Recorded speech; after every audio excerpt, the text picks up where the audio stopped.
Hi guys, Cykaniki here. Welcome back to this channel. So today we're going to have a quick and easy brow tutorial using powders. So again, start from the tail of your brow and then outline the lower part of your eyebrow.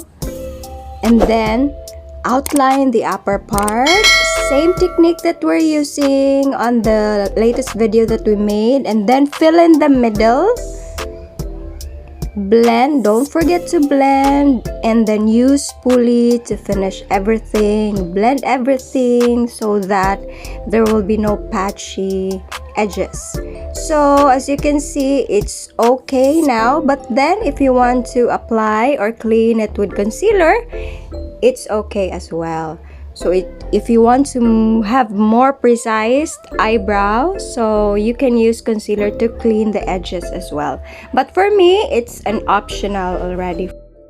So again, I hope this helps to those mom out there, and especially those people who want a quick and easy tutorial and always on the go and who want to have a glam eyebrows, always snatch, quick and easy. This is for you. So thank you so much. Saranghe.